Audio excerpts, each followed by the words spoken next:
So here we go to Scout Mountain.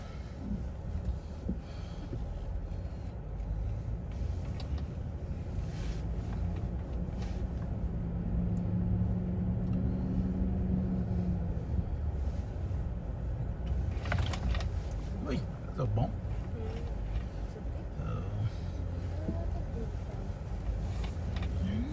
We've already seen a couple deer out walking around today. It rained yesterday. And 72 degrees and kind of cloudy but sunny, so get some nice views of the mountains with some sun and shade, as you can see on that hill in front of us. It's kind of neat when you get the shadows on the hills. Rochelle, what do you like the best about going to Scout Mountain? What's your favorite part? I kind of like the deers and different kind of stuff, like different kind of birds and deers. Yeah, we heard a lot of birds chirping last time, didn't we? Yes, we did. Did we see horses too? Yes, I kind of like animals. Yeah, Rochelle loves horses. And on the way down through here, there's several houses that the people have horses. Yep. So it's kind of a fun little drive and get to see a lot of scenery.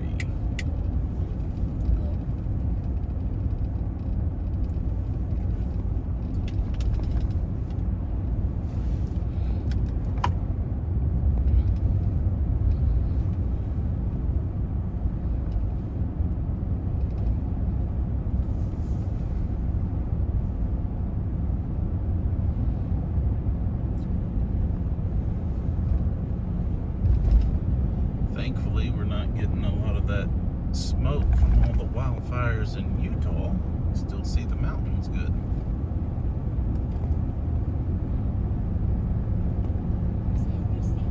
That go to Utah? Yes, that's I-15 that goes down through Ingham into Utah, Salt Lake City. To the left.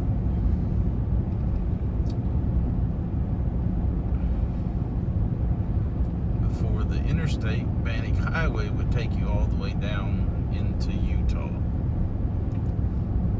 I'm sure that took a lot longer drive though.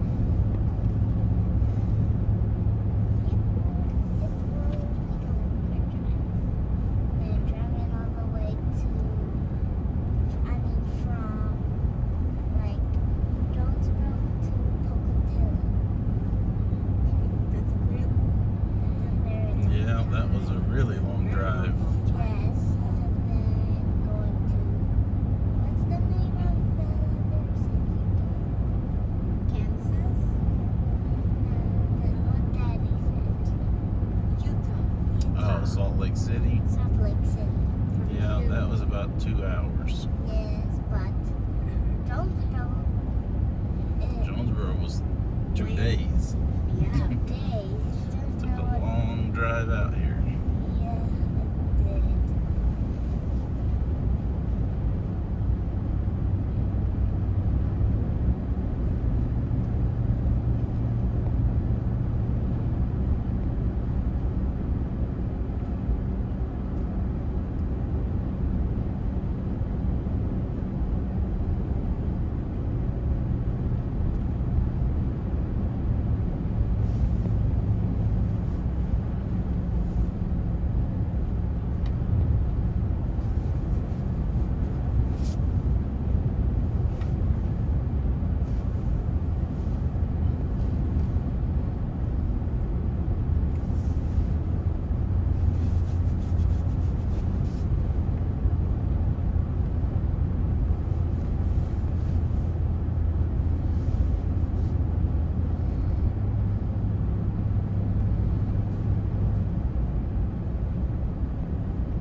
looks so clean after a rain. It's like it washes all the dust off the trees and makes everything look a little brighter.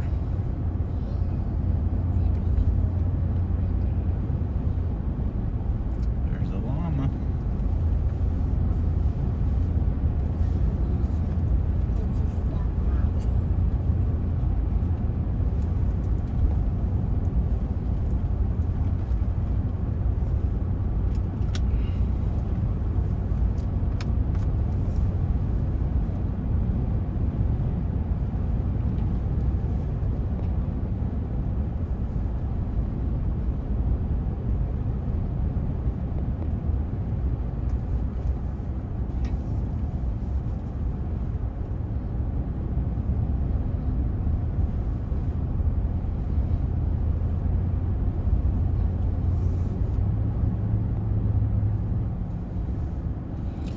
Could you imagine riding a horse and wagon through these hills before there was roads?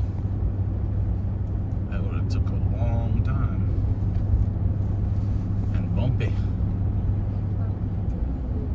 Alright, so we're entering the Caribou National Forest, which is where the Scout Mountain Campground is going to be. Just a little bit, we'll be turning off on the left and start gradually driving up the road incline to close to the top of Scout Mountain.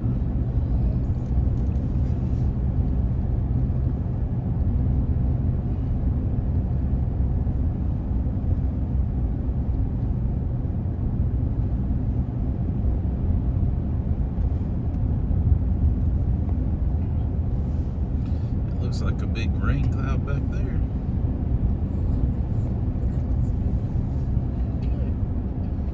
Cherry Springs Nature Area. There's some walking trails down through there you can go down. We haven't had a chance to do that yet, but we're hoping to do that soon. We'll try and give y'all a video on some of the nature walking trails around the area coming soon.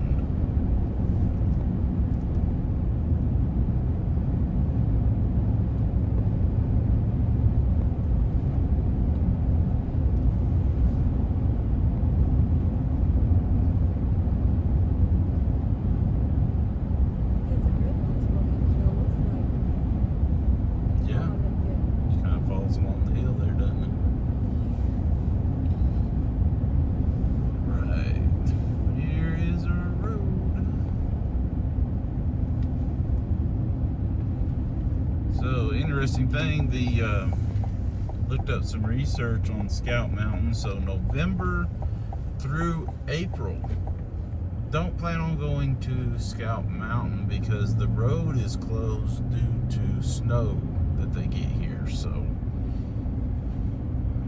if you look up on the Scout Mountain Campground website, it will explain that to you, that they shut down the road from November through April.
hill that you see in front of us here, that is Scout Mountain, and there are ATV and UTV trails that will go up to the top. There's hiking trails that go up to the top. At some point, we are going to try and make that hike also, and be able to post a video to give y'all some views from up there.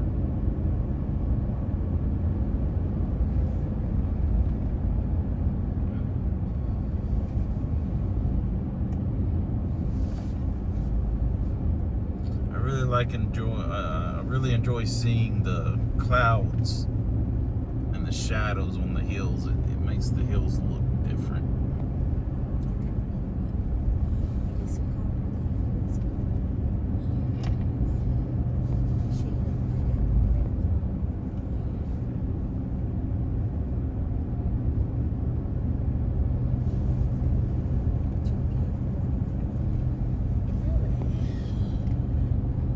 It is so beautiful.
Another interesting little fact about Idaho is so a lot of your state-owned land areas and stuff are controlled by BLM, and you're able to do camping in certain spots. Just around this curve coming up is a spot where we seen last time some people camping. You're allowed to stay for 14 days in one spot, and then you have to move at least 30 miles to another spot, and then you can stay for another 14 days. And there are lots of areas that are listed as undispersed camping spots in Idaho where there's BLM land. So they give you plenty of spots to go camping.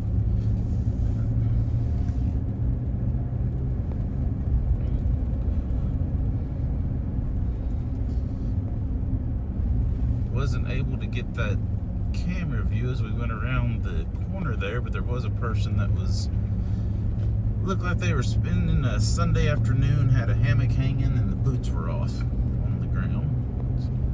Guess they're enjoying their Sunday afternoon. Some more people hiking. Lots of hiking trails out here.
overlook point that we're going to be going to, there's actually two ways that you can get there. You can go all the way to the top like we're going to do, and it's a little bit shorter to go that way, or you could turn right here on this Camp Taylor Road. It would take you around to it, climbing the hill on the back side. It is gravel going that way, and it was kind of bumpy last time. And we were coming downhill. That would be going back uphill, so you probably would need to either be in a four-wheel drive vehicle or an all-wheel drive vehicle, so you're not spinning a whole lot and getting a flat tire.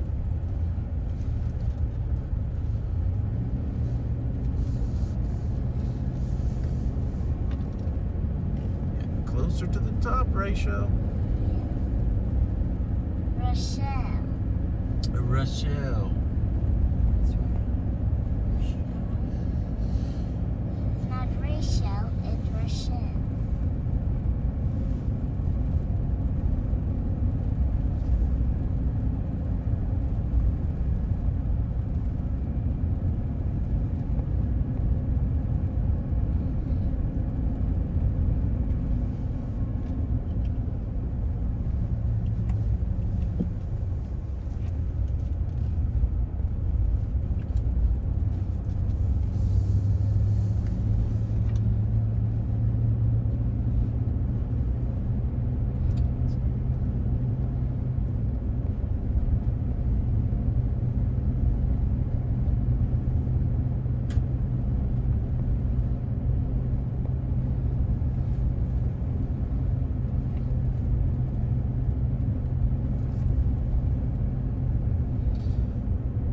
Did we see anybody that was camping up in the campground up here last time that was in travel trailers? You remember?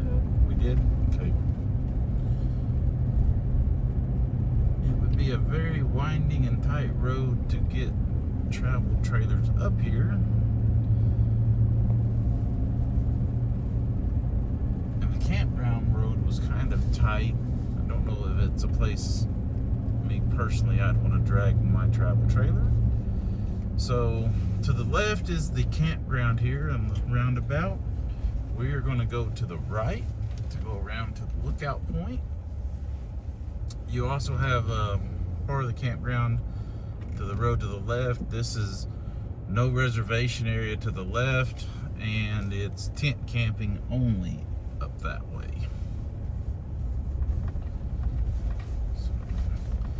You will be on a little bit of a gravel road for just a short distance. It's not very far. This upper part of the gravel road is in pretty good condition. Not too rough.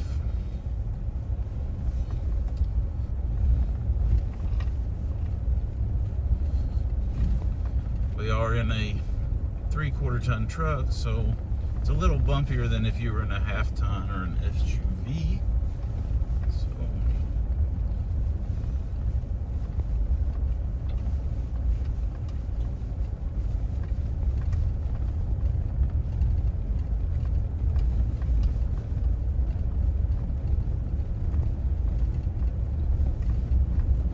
Not near as dusty this time now that it rained the other day. Last time we came down, you couldn't see behind the truck hardly. Yes, there's the lookout. Right, so here's the lookout point. And we're gonna stop here and get set up for just a second for everyone so that y'all are able to see the view.